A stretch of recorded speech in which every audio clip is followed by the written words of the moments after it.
Hello, everyone, and welcome to another episode of Captain Hunter's podcast, the podcast that is dedicated towards bridging the divide between the police and the communities that they serve. Thank you so much for tuning in. Thank you so much for coming along with me and with us as we take this ride towards criminal justice reform, as we look to do exactly what we are set out to do, and that is to bridge that divide between the police and the communities that they serve. I know it's an uphill battle, but it's one that's worth fighting for, and it's one that we can actually achieve if we have the heart for it and we put our minds to it. We can certainly do it.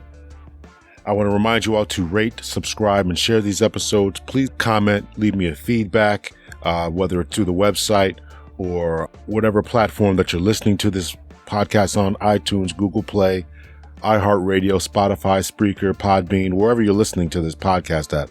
Rate it, subscribe to it, share it. And like I said, leave a comment. Don't be afraid to leave a comment. That way I can know how to make the show better and what you all think about the show. Remember, I can be reached at cptlhunter@gmail.com, cptlhunter@gmail.com. Once again, I'm available for speaking engagements. If you have a promotional test coming up, I'm your man. Come to me. We can help to get you ready for your promotional exam. Or if you want to become a police officer, or if you just have a regular routine exam, regular opportunity for a job or for an employment opportunity, or if you are looking to advance interview working outside of law enforcement. A lot of times people are not realizing what they're doing wrong in these job applications and job interview process. People are dressing wrong, their body language is wrong, and turning people off. So I'm your man to come to in order to correct some of the deficiencies and help you get that job or promotion that you are seeking. Remember that you can support the podcast through Cash App, PayPal, Venmo, and also through the Patreon page, Captain Hunter's Podcast on Patreon. So those are the ways that you can support the podcast. All of those are CPTL Hunter. Remember to follow me on Twitter, CPTL Hunter, Instagram, CPTL Hunter, Captain Hunter's Podcast on Facebook, and remember to head over to the website, hunterpolicetraining.com. I want to do a little marketing campaign here if you all can help me out. So if you could answer a few questions for me, I think I have about 4 questions. If you could just answer them for me, you can email me, hit me up on Twitter or Instagram or Captain Hunter's Podcast on Facebook. Leave me a message there, or Instagram me, or instant message me, or text message me if you have my phone number. I want to know, first of all, how did you find out about the podcast? Was it word of mouth? Did I tell you? Did you come across it on LinkedIn? Did you come across it accidentally? Were you Google searching for other items? How did you find out about the podcast? Second question is, why are you listening, right? Is it certain topics? Are you listening because I'm your friend? Are you listening because of certain interviewees, certain guests that I'm having on? So why are you listening? Are you a friend of someone who I interviewed and you only paid attention because of that in that particular episode, or maybe this episode? So if you could just answer that question for me. I want to know if you're subscribed or not. And the reason I want to know that is because I want to know if you are getting notifications when new episodes come out. And I also want to know, do you download the episodes and take them with you, or just listen to them on the internet or through the website? Now, I'm only asking for marketing purposes because I want to make sure that this message is getting out to more people, and I'm looking for marketing strategies. And so therefore, I'm asking for these particular questions. If you email me, text message me, or Instagram me, or whatever, don't worry. I'm not going to put you on some kind of email blast list. I personally hate those as well. So I just really want to know how to get this message out there. So your input would be greatly appreciated. Those questions, once again, are: how did you find out about the podcast? Why are you listening? Do you get notifications? And finally, do you download or just listen to them on the website? So if you could answer those questions for me, I truly would appreciate it. It only helps to make the podcast better, and we really want it to go and to grow. And once again, in order to reach me, cptlhunter@gmail.com, Captain Hunter's Podcast on Facebook, Instagram is CPTL Hunter, Twitter is CPTL Hunter. All of those I should be able to get messages through. Once again, I'm on Facebook, Lawrence Hunters. You can send me a personal message, or you can send me a text message if you have my phone number. Just let me know how you are listening. Also, you can leave a comment on these different platforms: Spotify, Spreaker, Breaker, TuneIn, whatever, iHeartRadio, and all that kind of stuff. So I look forward to hearing from you all about that. So we have a great episode for you today. We have Kate D'Adamo. She works in an advocacy group that is dealing with sex workers, sex traders, people who trade for sex. I know it's going to be a very controversial episode, but really had a great time speaking. And so I really know that you're going to enjoy this conversation. So let me just read to you a little bit about Kate's bio. Kate D'Adamo is a partner at Reframe, that's Reframe Health and Justice, a queer and trans people of color collective working at the intersection of anti-oppression, harm reduction, healing justice, and upending criminal legal system. Kate draws on a background in community organizing, policy advocacy, training, and capacity building, and rewriting narratives under the broad red umbrella of sex worker rights. Kate uses she, they pronouns, believes in decriminalization and divestment, and locates the power of change in local communities determining their own future. We had a great conversation. Kate is another one of the persons who I met in a conference in St. Louis in November. We recorded the episode quite some time ago, so I do apologize for her for taking so long to get this episode out, but I think it was going to be well worth the wait. And I know that you all are going to be very much engaged in this conversation. So enough about me going on. Here is the interview with Kate D'Adamo as we talk about sex workers and should the sex trade become legalized. So thank you for coming on Captain Hunter's podcast. I'm speaking with Kate D'Adamo. I hope I said that right. And thank you so much for being on the podcast. Thank you. I really appreciate this conversation. No, it's something that I'm really looking forward to. I've wanted to have a conversation about this topic for some time now, and that's just sex trafficking and prostitution and sex work and all that kind of stuff. And if I can just give you a little backstory, when I was a police officer, and by that I mean 2, 3, 4 years on, I always was very curious as to why the ladies of the evening were always out there. And so I would pull up to them and I would talk to them, even if I had a partner, just kind of have a conversation with them, why, because we had streetwalkers or, I don't want to be offensive in my terms, but streetwalkers, prostitutes, whatever. And so I would always kind of talk to them and try to figure out why they were doing what they were doing. And so many times I would understand that they did what they did for survival sex, because they got hooked on drugs and things like that. So it was always interesting to me. I guess I always had some type of heart and compassion for this line of work and for what they did, right? And my time as a police officer was not just, or lock them up, arrest them, but I tried to understand where they were coming from. I hope I'm saying that and that makes sense to you. So. No, it absolutely does. And so, I'm really excited for this conversation because I was a community organizer in New York. And I use language around folks that trade sex. I try to use really people first language, similar to, people who use drugs or substances, people that trade sex. It's very similar. And so probably at the same time that you were working in New York, I was organizing in New York. Okay, I was actually in Connecticut, so I was just one state over, but so yeah. Don't worry, people's mobile. Yeah. So just tell us. I did read your bio to the audience, so just tell us a little bit more about yourself and the organization that you work for. Sure. I work at Reframe Health and Justice. We are a queer trans people of color consulting collective who work at the intersections of harm reduction, criminal legal reform, and healing justice. And my background, as I was saying, was with folks that trade sex. So we work with a lot of different populations that really access harm reduction spaces, are impacted by the criminal legal system. And so from my organizing background, I moved into advocacy, policy work, training service providers to better serve folks with trade sex, and continue to organize a little bit today. And so that's really the perspective that I bring to my work. I believe that change comes and lives in the hearts and minds of community members. And, community members are the experts on these experiences and really know what it means to support health rights and safety.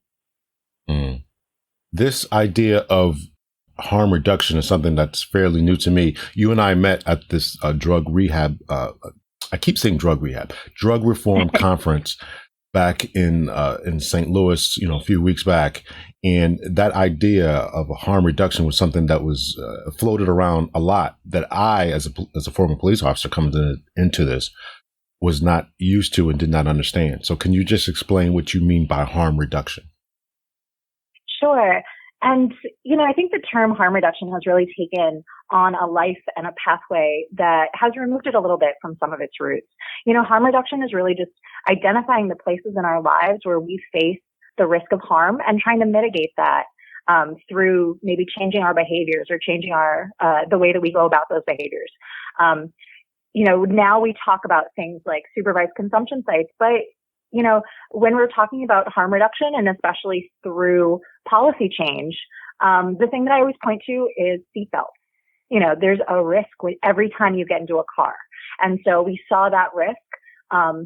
We recognized that we wanted to address it. And so passed something that encouraged seatbelts to be put in every single car and really tried to push for that, not only to become something that was an opportunity because your car had them, but also to engage in culture change work to really normalize that behavior. And harm reduction, when you're talking about people who are trading sex, people who are using substances, it's the exact same mindset. We're not necessarily talking about saying, well, you have to stop doing X, Y, or Z, but we recognize that these are behaviors that for a lot of different reasons, and often really structural reasons, face harm and risk.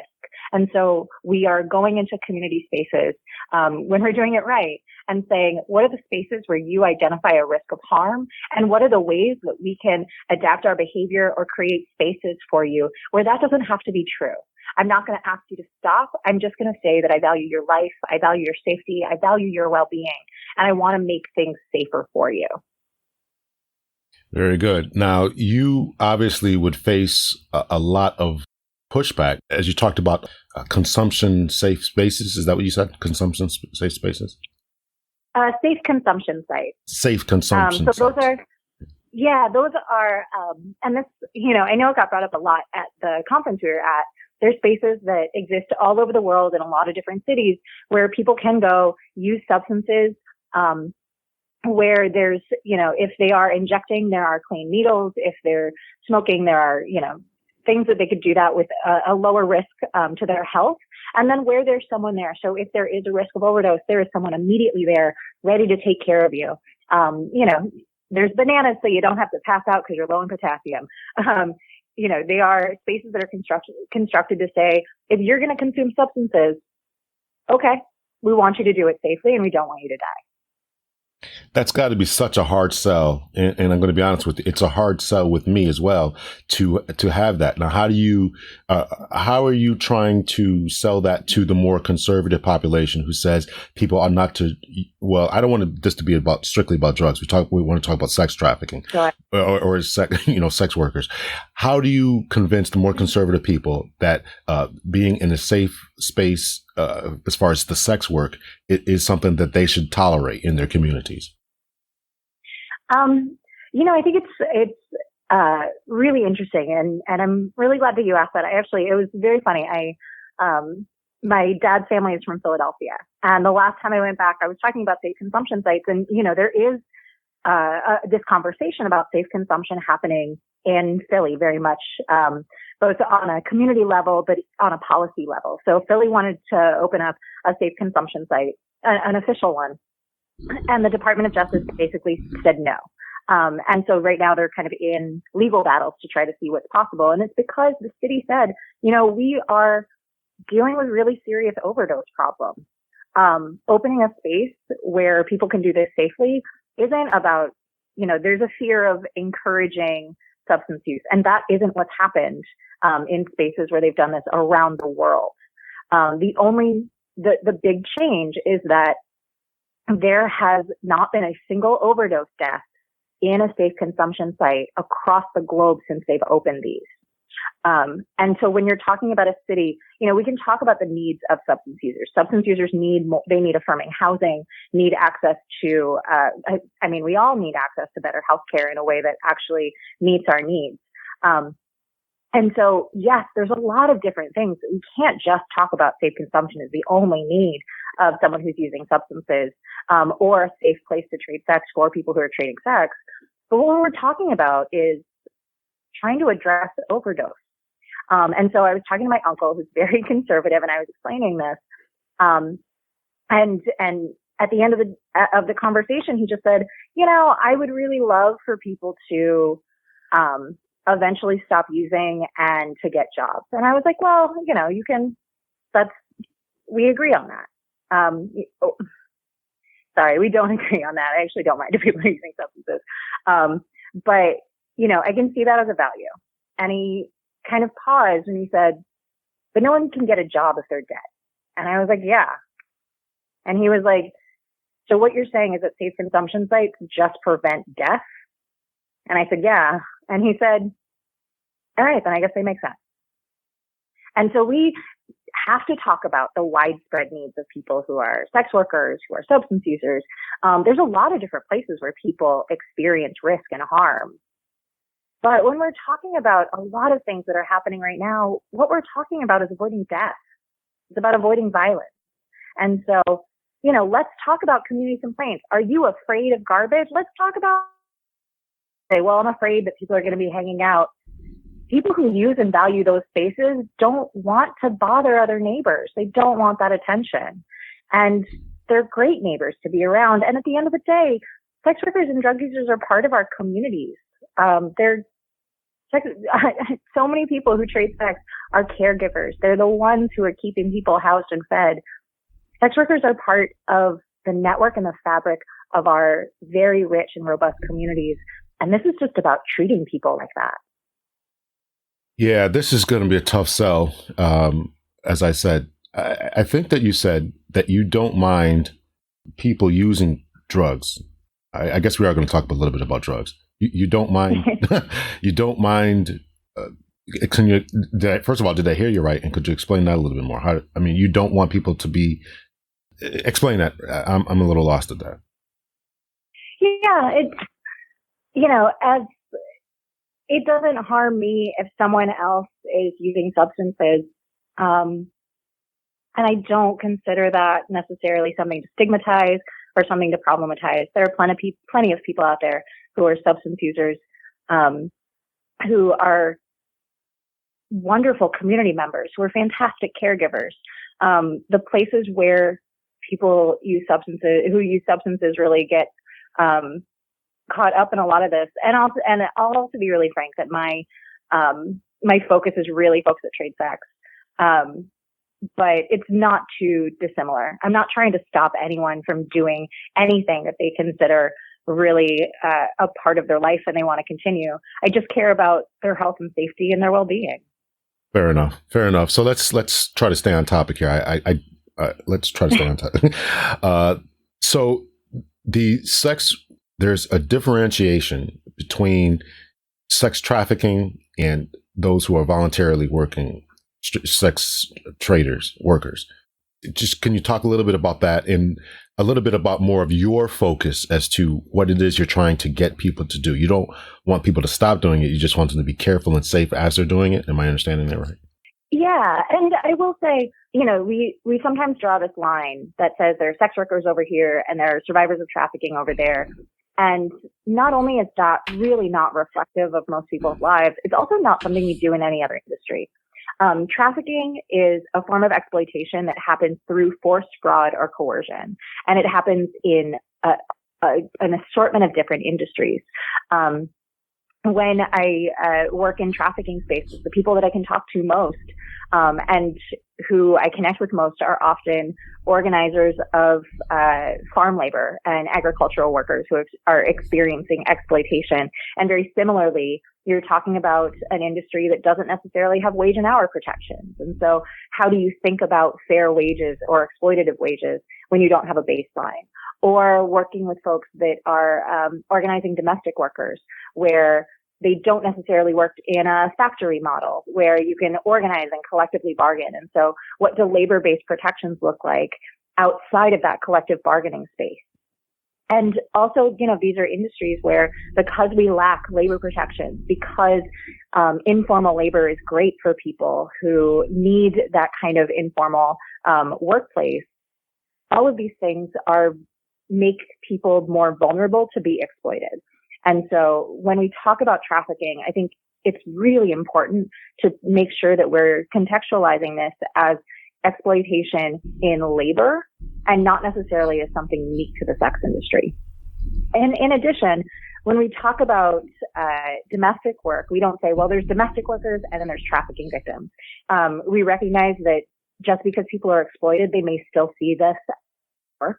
We also recognize that because there's this delineation of trafficking, their experiences might not be that different from people who don't meet the definition for whatever technicality that we have created because we needed a legal framework.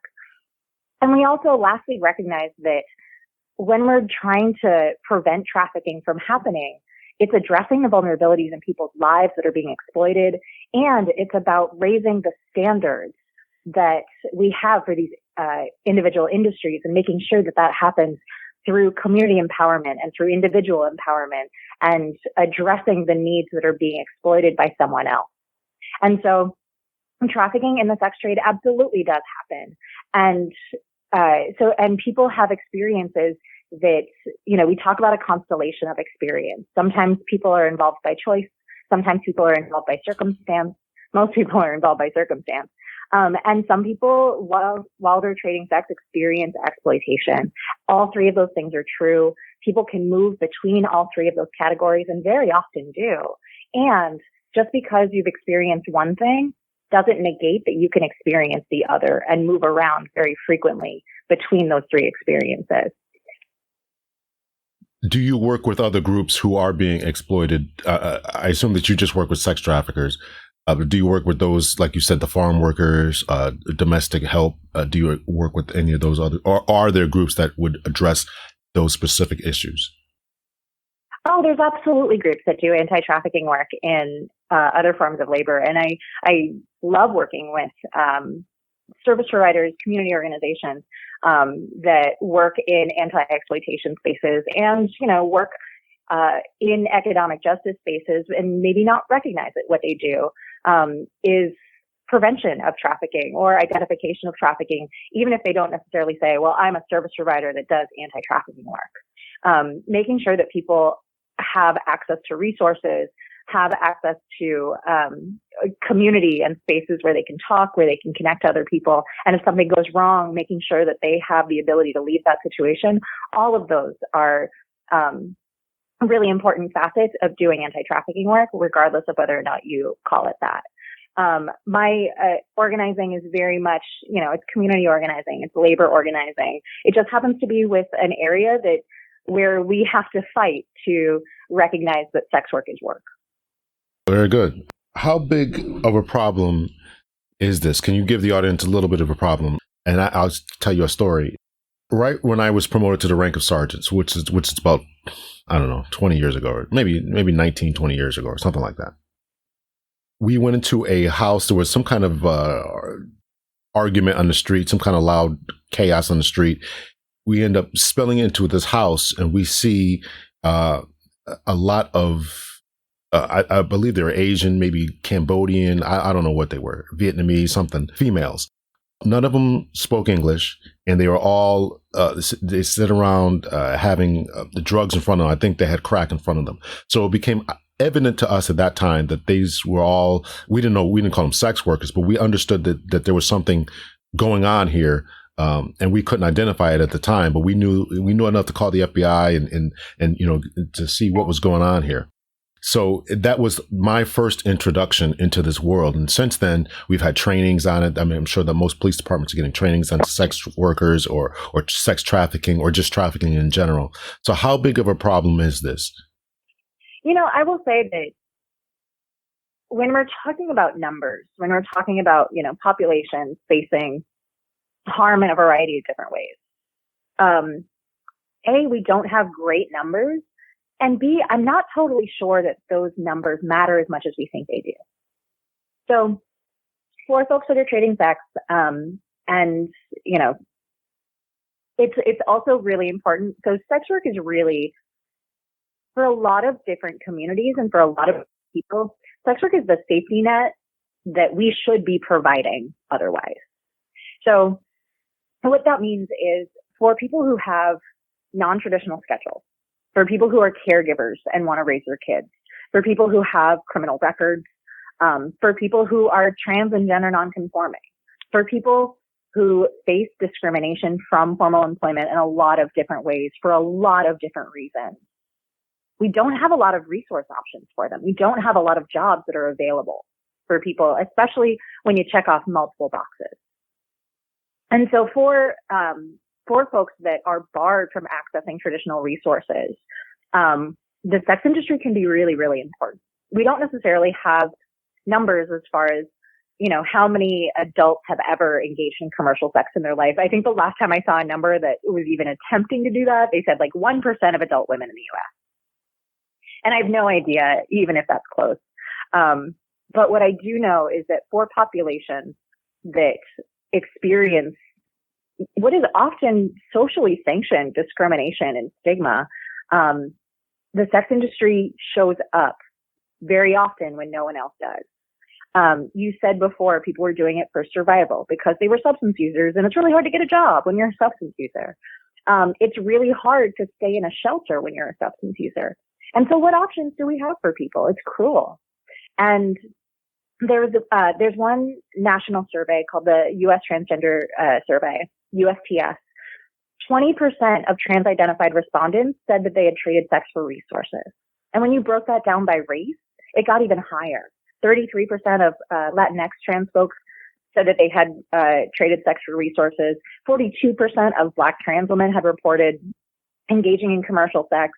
And we know that those are replicated throughout the LGBT community. When you're talking about youth, young people who are queer are 7 times more likely to trade sex than their straight identified peers.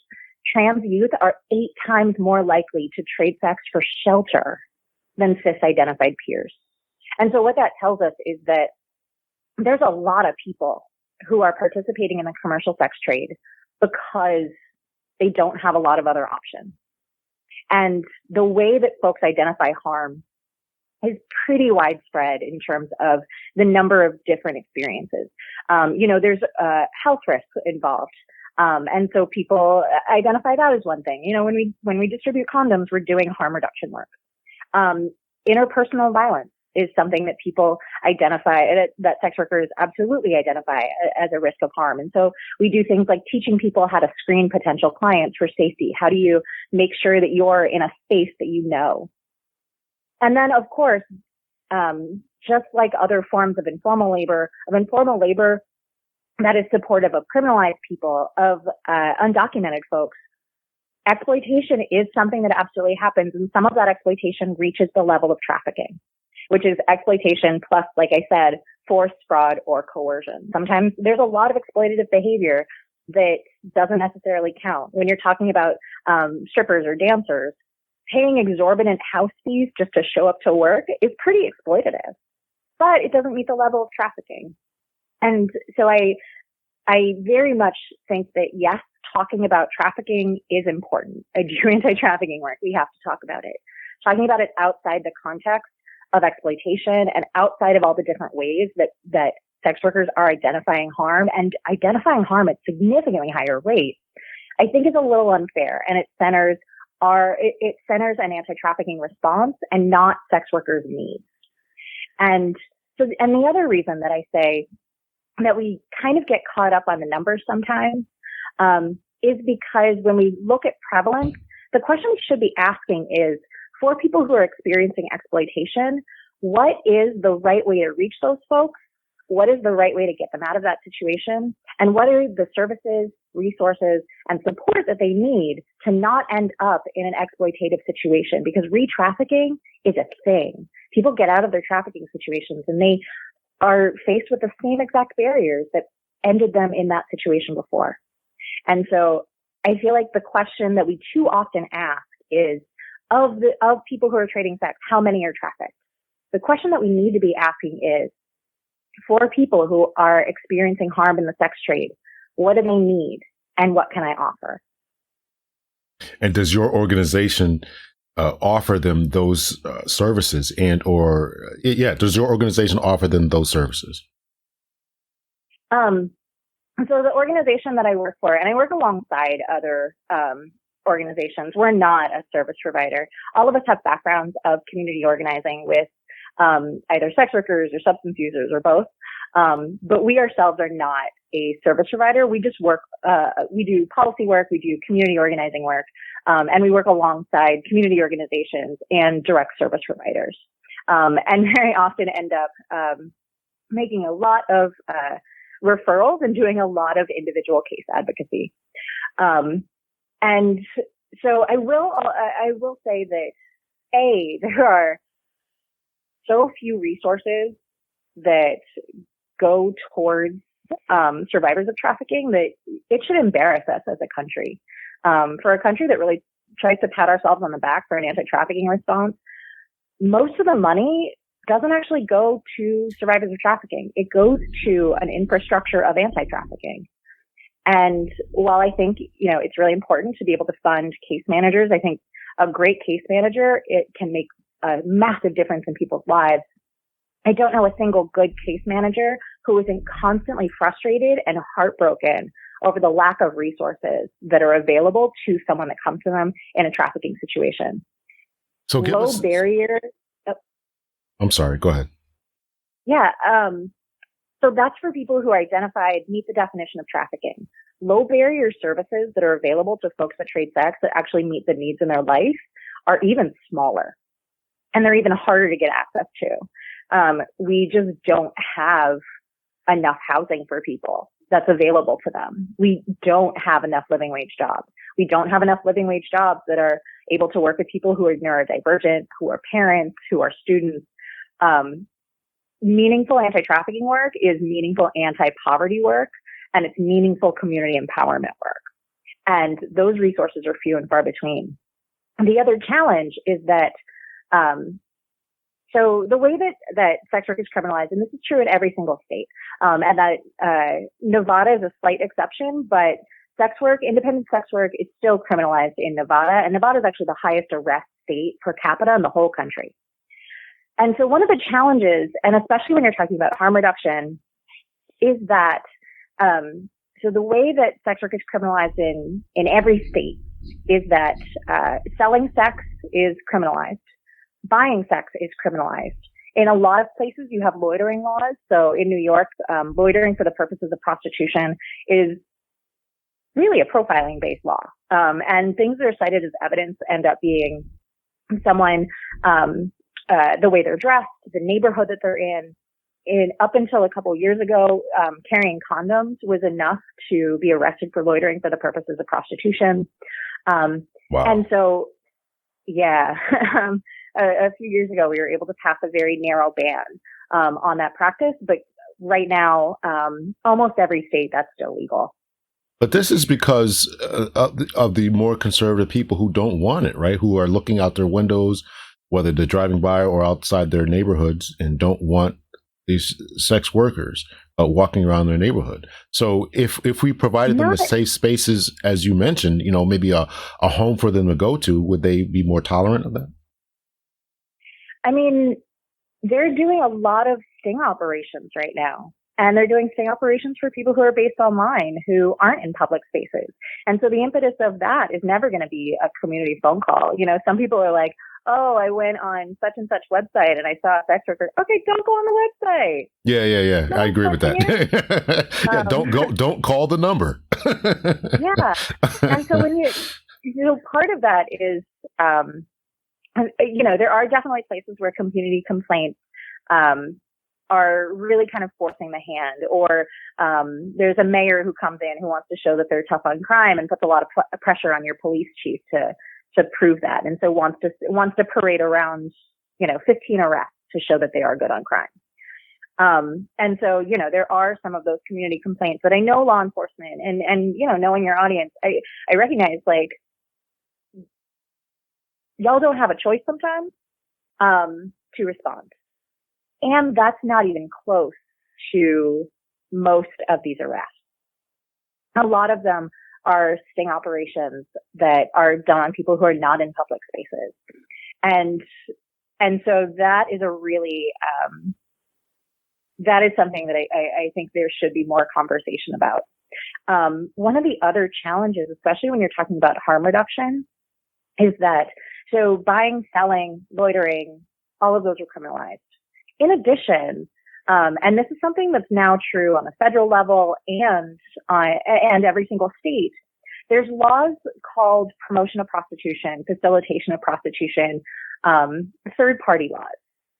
And a lot of these were passed with the idea of like, oh, we can't imagine that anyone would ever voluntarily do sex work. We have to imagine that they're being forced by someone else. So we need to criminalize these third-party behaviors. But what that does is actually really destroy the ability to engage in harm reduction tactics and to build community. And that's one of the hardest things for sex worker organizations to kind of navigate around.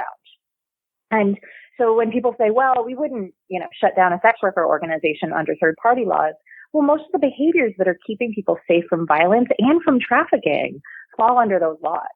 So when we say facilitation of prostitution, that is really, really broad, is that someone I know is going to see this client and that person comes to me and says, hey, have you ever seen them? Can you tell me what they're like? If I respond, that's facilitation of prostitution. And I'm liable for what is even a higher level misdemeanor than if I was just trading sex myself. If I offer someone a place to trade sex safely, that's actually illegal under third party laws. And so one of the challenges when we're talking about a safe place to trade sex, you're talking about places that are criminalized and hyper criminalized a lot of times. Brothel keeping can be a safe place to trade sex. It's indoors. There's someone else there. Isolation and lack of connection to other people means vulnerability.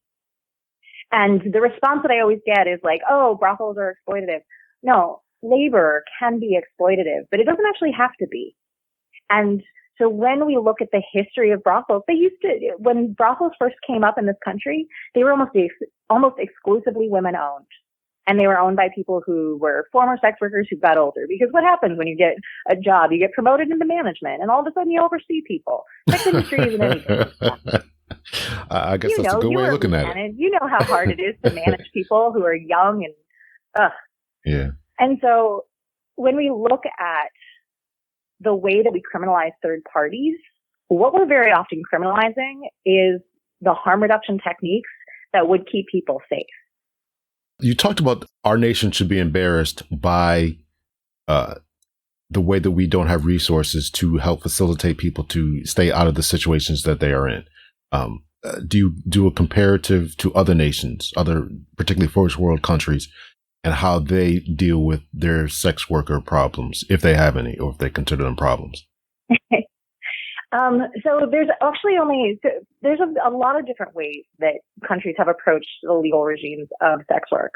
The United States is the most criminalized in the entire global north. We criminalize every single aspect, like I was saying, and that actually makes us really unique in terms of global north countries. There's only one country in the world that has full decriminalization, and what that means is, there are industry regulations, but just like every other industry, they were developed in consultation with workers and with the industry. And so New Zealand, you don't face criminal penalties from participating in the sex trade, but they do have kind of oversight and regulation similar to other industries. And it's called New South Wales. And as of yesterday, I don't want to date this podcast. As of November 26th, there is a second province in Australia that just fully decriminalized. And what they found is that when you're looking at different schemes of regulation, so there's some places in Europe where they criminalize the buying, but not the selling. There's some places in Europe which have legalization structures like red light districts. What they found is that decriminalization has the best health and safety outcomes for people that trade sex. They've called New South Wales the healthiest sex industry in the entire world. When they decriminalized in New Zealand, people felt more comfortable going to police when they were victimized, had better relationships with police overall if something was going wrong. They felt more able to refuse clients, and they felt more able to negotiate with management. That's what we look for when we're talking about health and safety and fighting exploitation, is all of those things. And so when we look at these other regimes, sex workers don't want the Nordic model. Sex workers don't want legalization. Sex workers want decriminalization. And it's because no matter where you are in the industry, no matter what you're experiencing, you want to be safer. So if you do, is it your proposition that if we allowed some form of legalization and or regulation, that the amount of STDs, the amount of drug overdoses and all the other harms that come with the illicit types of sex trading would decrease? So I advocate for decriminalization. Legalization is more like what you would see in Amsterdam, where it's hyper regulated and the barriers are pretty high.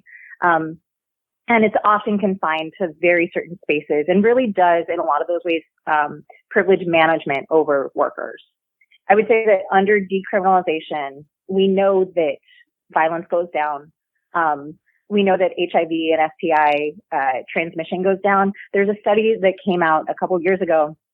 It's a global public health publication that says that if we fully decriminalize the sex trade, HIV transmission would drop 33 to 46% in a decade, which is incredible. Like, those are astronomical numbers when we're talking about HIV. So yes, under full decriminalization, you have the ability to, your ability to negotiate for things like condom use changes.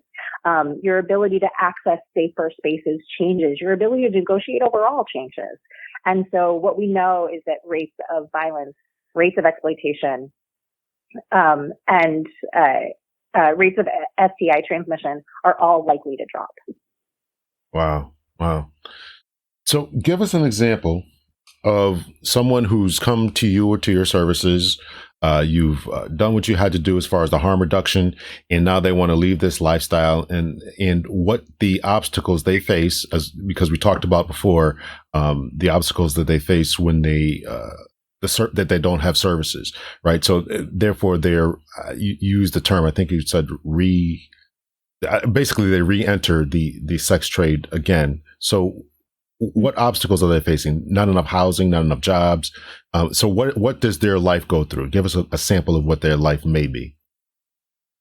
Sure. And actually, I got a message from someone last night to have this exact conversation. As a community organizer, there's this other idea out there that, like, if you organize sex workers, you want everyone to be a sex worker. I don't think anyone doesn't want it if they want to. I don't think that anyone who doesn't want to trade sex should ever have to. I think people that want other options should have a million other options.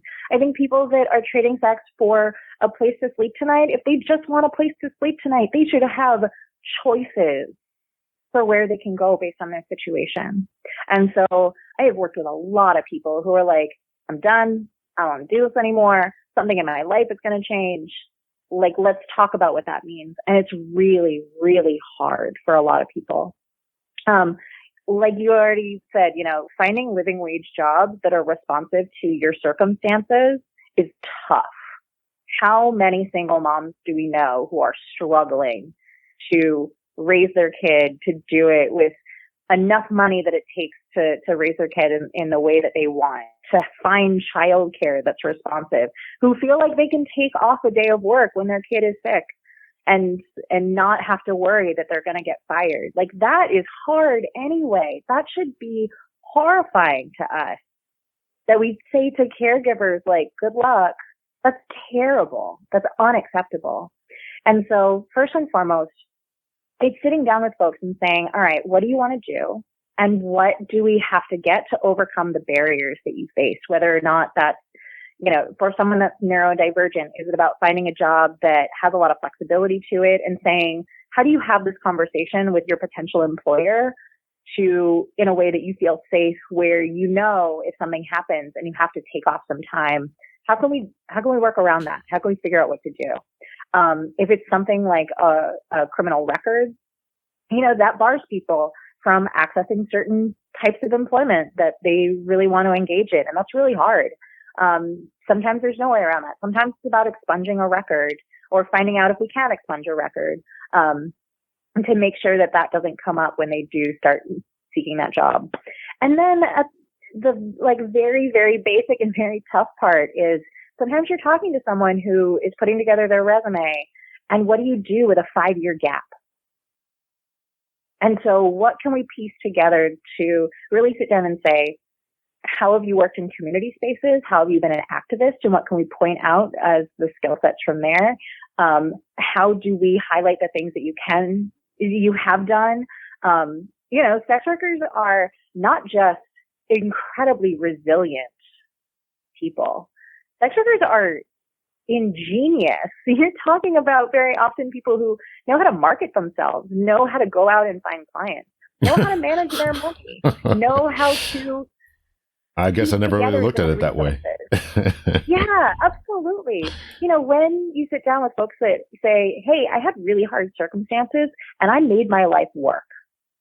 That's incredible. There's so much there to draw from that employers should be grasping at. And so how do you work with someone to say, let's put together your resume. Let's get you to talk about your life in a way that honors the incredible person that you are. How do you do that in an interview? And how do we make sure that the things that have been barriers for you to access formal employment are not going to just pop up and ruin this a month into your work? How do you address the barriers that put you here in the first place? I promise you, I'm not trying to make fun of this, but it's got to be difficult. And if you could give us any success stories about someone who's gone for a job interview and put on their resume that I was a marketing genius and I made the best out of my circumstances, trying to explain this 5-year gap, and meanwhile they were some type of sex worker. I mean, I hear what you're saying, and absolutely that's good and powerful stuff, but translating that into going through a job for McDonald's or trying to become an office worker has got to be very difficult for people to really take that type of talk seriously. Oh, absolutely. And so part of what I'm saying often it comes down to the other forms of privilege. If there's someone who has a 5-year gap because they were engaged in the sex trade and they were also part of a community organization, saying like, look, you volunteered with us. Let's talk about your skills. Let's not talk about this in a timeline. Let's talk about the skill set you have. Let's talk about how you're an incredible graphic designer because you've made flyers for us for the last 5 years. Are there flyers? I mean, go ahead. I'm sorry. Oh, and I say that because I'm really bad at it. So, I recognize the level of skill that is. Are there ways that we can, find you quick gigs here and there to build the number of people who are willing to be references for you, where we can build a portfolio about how you threw this fundraiser, and talk about that.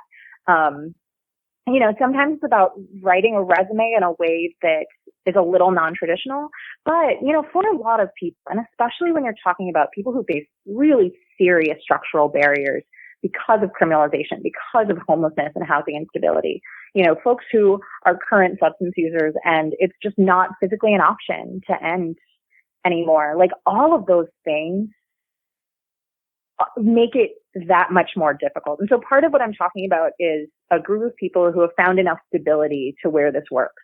Sometimes it's just about finding the ways that we can piece resources together. Are there peer outreach jobs that are going to honor that your work in the community means that you have access to people who need resources, who are not coming to drop-ins, who are not being found by mobile units that are too scared to go into X, Y, or Z neighborhood?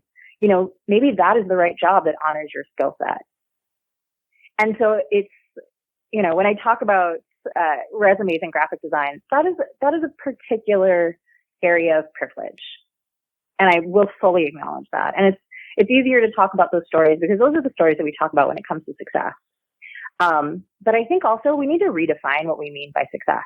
If someone comes from a background and has made sex work a work for them, that's success. If someone says, I wake up every day and I live the life that honors me, who I am, and the way that I want to present myself to the world, where I feel honored, where I feel valued, where I'm in my community space and I don't have to put on like work drag and show up in a way that doesn't feel true, or that where I'm waiting for someone to misgender me. You know, if that is true, then that is success. I think when we talk about success for a lot of different people, living in a way that's honest and that's real and that honors who they are and honors that commitment to life every single day, I think that's incredibly successful. Right. I think that you have such an uphill battle with really trying to break down that stigma within society. And let me just say, I think it's a hypocritical stigma within society, right? Because there was a saying before that something like 95% of men watch porn, while the other 5% are lying about it, right? And I know that they tried to do studies on porn and, how many people watch it, and that they couldn't get enough people who did not watch it. That nobody would admit to not watching it, or, it's just such a hypocritical view of society. And I watched this show called 90 Day Fiance. And one of the recent, you watch that show? I love 90 Day Fiance. Oh, isn't it? It's a great show. So did you see the show? The most recent episode was when, it won't be recent by the time this comes out, but one of the episodes was where one of the grandmother of a child wanted to talk to one of the new 98th Day Fiance females. And first thing that the grandmother says is, listen, I just want to let you know offhand that I am a porn star. I don't know if you saw that episode or not, but just yeah. So she wanted to get that out in the open, just in case somebody said something to her, in case somebody heard, right? Because this whole stigma is, I can cancel you, right? This cancel culture that we live in, that I don't have to listen to this particular person because of her line of work, right? Because she's a porn star. And so I think that stigma is so heavily ingrained into this culture that it's going to take a lot of work to really break through that. Oh, I don't disagree in the slightest. And, that's a really long battle. And I think because the sex industry has been there for people that we have tried to destroy, whether because, they're low wage folks or people of color or trans folks or just poor women in general. There's always going to be a stigma because this is the vehicles that a lot of people have stayed alive and have stayed resilient. And it's going to be a really long fight to honor that. And there's really nothing we can do about it. I work in policy and advocacy spaces for decriminalization, for economic empowerment, for labor rights, for anti-violence. And all of those face a lot of challenges. I'm a mixed race person, like interracial couples. My parents face stigma. I'm a queer person, and I have experienced incredible discrimination and stigma, and had things said to me because I was with the person that I loved and it didn't look the right way. I have tattoos. I work with people who have had abortions, who are substance users. It's definitely out there, and it's definitely a very long fight that I will spend absolutely the rest of my life doing. But in policy and advocacy spaces, with your audience, I'm not coming here to tell you how you should feel about sex work. I am absolutely understanding that is such a personal conversation about the body and commodification and sex and, all of this under the lens of capitalism. That's a really deep conversation that I don't have a right to think that you should listen to me at all. All I'm saying is that under what we do now with criminalization, people are more likely to die. And you don't need to think that sex work is some great liberation, to just say that people shouldn't be more likely to die because of these laws. And that's all I need to have a conversation with you about.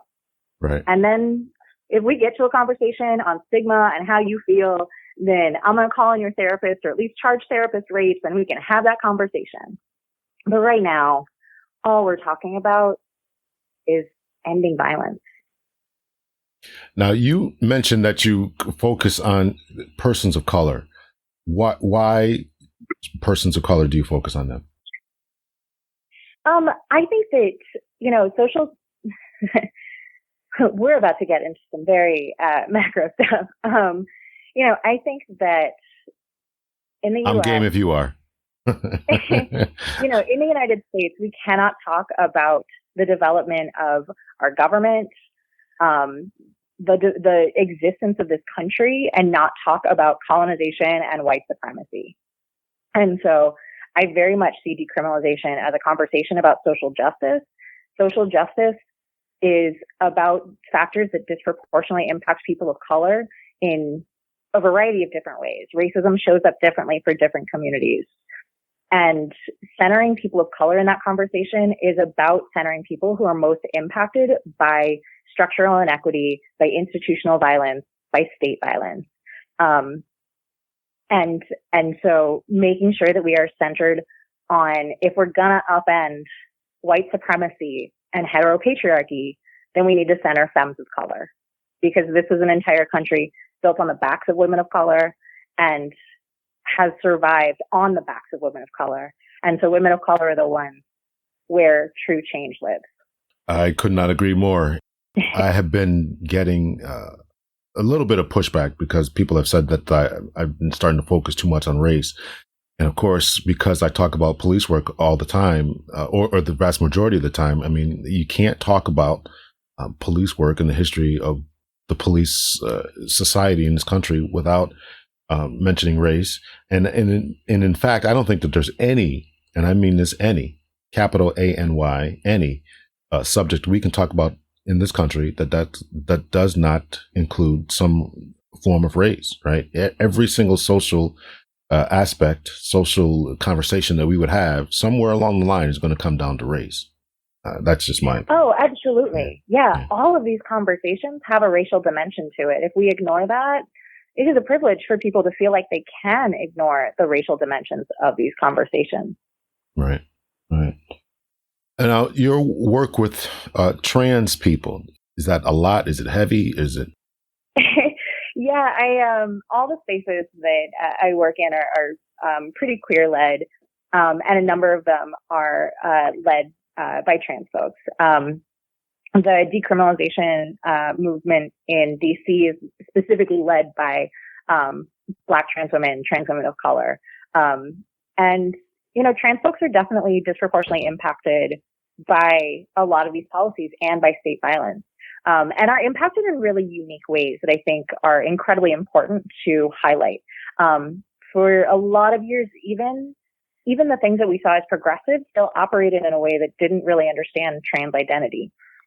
And so I think it's really important to make sure that we have transgender nonconforming too, leadership and thought partnership, because when you're talking about trans folks, they're really disproportionately impacted, yes, by the need for informal labor, by the need to migrate to safer spaces. And very oftentimes, the services and the resources that we have still marginalize trans folks. When we're right now in the federal government, we're seeing the rollback of basic protections. And so when you're talking about informal labor and the way that people are staying economically solvent, if it's legal to fire someone from a job because they're trans, if it's legal to kick them out of a shelter because they're trans, if it's legal to discriminate in healthcare settings because they're trans, what the fuck do you expect people to do? People have to survive. And, like I said before, like it or not, sex work has provided an opportunity for survival, especially for queer communities, throughout our history. I'd love to have a separate conversation. I don't know how much time you have, but I'd love to talk about the queer movement, trans community in particular. Are you good for time, or should we save that for another episode or another time? I am good for time, and I also would love to connect you to folks that are working really on this intersection and on this issue. And there's some amazing activists and organizers out there who have done some really spectacular work on the way that trans people are policed and impacted by criminalization. Well, if there is someone who's a little more knowledgeable than you sound very knowledgeable. I'm certainly willing to talk about it. No, seriously, because I there's a lot that I don't understand. And listen, I studied this a little bit when I went back to school. I have a degree in psychology, so I looked at this a little bit, but I can't tell you that I understand it fully. I know that there's some brain differences and whatever's going on. And I need to understand this because I think that society needs to understand this. And I am in agreement with you that people should not be fired and kicked out of shelters and all that. And you're right. What do you expect people to do if you take all of their resources away from them in the way that they can live? So what do you expect them to do? But I am very curious as to understanding this whole situation. Matter of fact, I think part of your bio said that you use the pronouns if and she and they. Is that what you said? Yeah. Okay. Yeah. And now, why do you use that? Why do you use that? Sure. So the term that I think is most representative of my experience of walking through the world is that I identify as femme, and I don't necessarily believe or subscribe to this idea that there is a gender binary. I think the way that we construct gender is pretty arbitrary, and the way that we define and assign what is female, what is feminine, the way that we describe what is male, who we connect to because of that, the way we see and treat each other, that just never felt right to me, and it never felt like something that was 100% natural. And so, she is easy. I identify as femme. Try not to, and this is an important part of connecting you to the right people.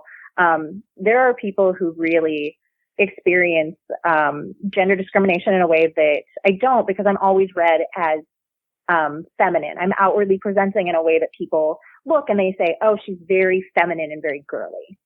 And sure, you can read me like that. And it's not necessarily true to who I am. Sometimes you look at someone and you're like, you look just like a Ted. I don't know why, but for some reason you look like a Ted to me. And they might say, actually, my name is Jacob. And, we do that with names. We're like, all right, you look like a Ted to me, but I'm going to call you Jacob because that's who you are and that's true to you. And so for me, if someone uses she, that's fine. If someone uses they or them pronouns, so if I walk into a room, drop off a book, and walk out, you would say, oh, that's Kate. They left this book. The same way we would use it for multiple people, but we just use it for one in the singular in this way. And it's really because I see gender as much more fluid. I see gender as not necessarily male on one side and female on the other. And I just feel more comfortable when I know that people use pronouns to reflect that fluidity because they want to respect the way I feel in the world. And so when people use they, it's great. When people use she, it's fine. When people use both, that's actually awesome. You and I had such a great conversation up to this point. And I'm going to disagree respectfully. And I would certainly put me in contact with other people who may be a little more, but you sound very feminine to me. You present very feminine just in a way, from what I remember our conversation in St. Louis. And so, so I would call you a she. If you put the book down, I would say she put the book here. And I guess what I have a problem with, and I think that many other people have a problem with, when people want to be something different and you want to be presented as masculine. That word has to mean something. Feminine has to mean something. And so, listen, I certainly don't want to go off on the tangent that people deserve any type of disrespect that they get and or violence that comes towards them. I abhor that concept altogether. But let me just present this to you. If you were going to buy a dog, and I hate to use this analogy. People are not dogs. I get it. I understand that. But if you wanted a male dog because you wanted that male dog to procreate and you want to create your own dog business, selling puppies and whatever, you don't want a female dog. You don't want a dog you want a dog that's going to be able to do what it's designed to do. And to say that humanity for some reason is outside of this this box, this, as you call it, gender fluidity, I think that presents a great problem to people. And I think that I, for one, don't understand it. And I have a problem with it. And I can have a problem with it and still agree with you that people ought not to be suffer violence or be kicked out of shelters or be fired because they present a different way. And I think this is definitely a larger conversation to have. I would say that feminine and masculine and who can carry a child, those are not the same thing. And, if you wanted two dogs who could procreate, why does that inform what you expect of their personality or the name that you would give them? I think that doesn't necessarily make sense. And so I definitely don't identify as masculine. If someone used he, him pronouns for me, I'd be like, oh, that's interesting. We would have to talk about that. But what would, now here's where we get off into this tangent. Here's where we get off into problems with is you would want someone to respect you and where you are. But what about if I say, well, I think that you present this way. How about you respect me? Right. So this idea of respectability can really get kind of hairy and complicated. And like you said, we'd have to have a conversation about this. Well, I want to present, I think that even though your name is Kate, I'd like to present you. You look more like a Frank to me. So I'm going to call you Frank because I think you present as masculine. You don't, but I see you this way. And how about you, Kate or Frank now, respect my intuitions, the way that I feel and how I want to present you. Where does this stop at? When someone says, this is the name that I want to use, and this is the pronoun that feels respectful for me, I don't consider it a disrespect to honor how that person sees themselves. Fair enough. Let's get back to where this sex trafficking, sex worker thing. So we'll wrap this up. Thank you so much for being on. So how can the members of the public, there's not much that law enforcement can do because as you mentioned before, people are officers are under the direction of the chief of police, who's under the direction of the mayor, who's getting complaints from citizens. So the officers have to do what they have to do. They have to conduct the stings and they have to, for lack of better terms, harass these streetwalkers and everything like that. Well, I would say that there are definitely things that officers can do. And I know that it's hard because of the structure of policing. Okay.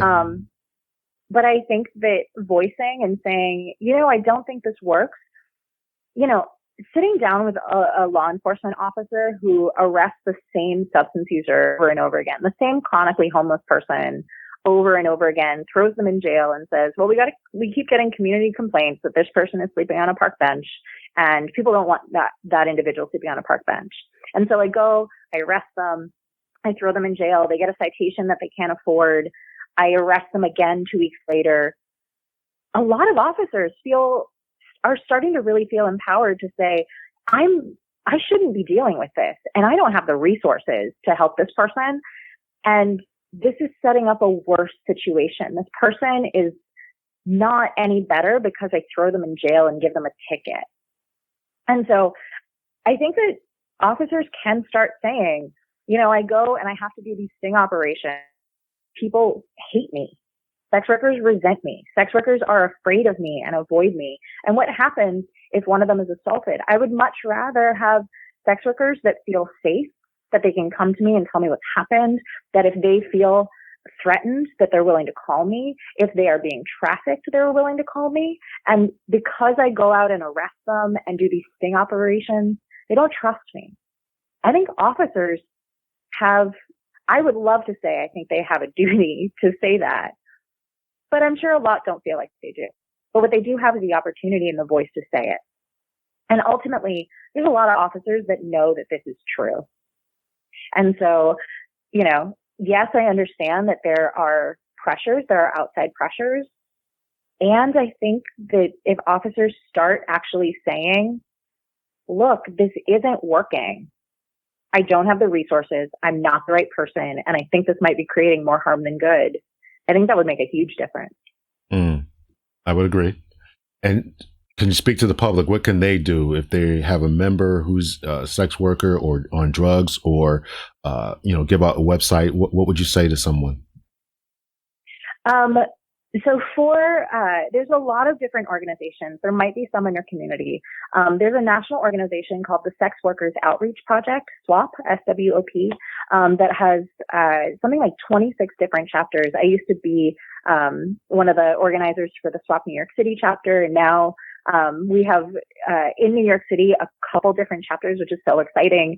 I know there's people organizing in Connecticut, but SWOP is a great place to start to find out where there are organizations close to you. If you do have someone who either you're friends with or who is in your family who has worked in the sex trade or maybe still does, honestly, the greatest thing you can do is listen, be respectful, and just keep loving people.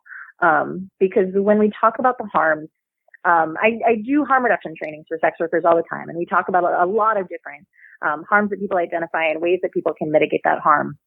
But one of the greatest things that people identify is feelings of isolation, feelings of stigma, being afraid to tell people in their family and feeling alone, the emotional exhaustion of having to lie to people that you love. And so if you know a sex worker, if you know someone who's in your family, just be supportive. Be the person that you would want to be if they were going to come and tell you anything else they were afraid of. And don't judge, and listen and say, hey, I love you. Very good. Thank you so much. Now, your organization, can people reach you or your organization or? Sure. We are reframehealthandjustice.com. We're, like I said, we are a queer and trans people of color consulting organization that works at the intersection of harm reduction, healing justice, and criminal legal reform. So we do advocacy work, consulting, and strategy work for organizations, as well as support for community-based organizations that are looking to either expand their work or shift their work. Very good. Thank you so much for being on Captain Hunter's podcast. I really, truly enjoyed the conversation. I would like to have you back so we can continue this another time. Thank you so much. Absolutely. Thank you. I want to thank my special guest, Kate Diadamo, for coming on Captain Hunter's podcast. Great conversation. I do want to have her back on, and I'm looking forward to hooking up with some other persons from her agency to talk about trans issues. Because I think there's a lot of misconceptions out there. So we'll work to set that up. So once again, ladies and gentlemen, I hope that you all enjoyed the podcast. Please make sure that you rate, subscribe, and share. Please answer those questions that I talked about at the beginning of the podcast. How did you find out about the podcast? Why are you listening? Is it a friend or certain topics? Do you get notifications? Are you subscribed? And do you download the episodes? Once again, this is for marketing purposes in order for me to continue to expand the message. I want to know what avenues are working and which ones are not working. That way I can target certain persons. Also, let me know, I'm just kind of thinking about this too. Also, let me know if you're listening as a member of law enforcement, or if you are a community activist, or you're just someone who just likes to listen to podcasts and likes the different topics that we're talking about. So we'll put that down as the fifth question. Law enforcement, yes or no? Community activist, yes or no, or just someone who's just enjoys the topics and likes listening to podcasts. So thanks you once again. I look forward to hearing back from you. cptlhunter@gmail.com, Instagram, Twitter, both of those are cptlhunter, Cash App, PayPal, Venmo, cptlhunter. And until next time, ladies and gentlemen, much love and peace.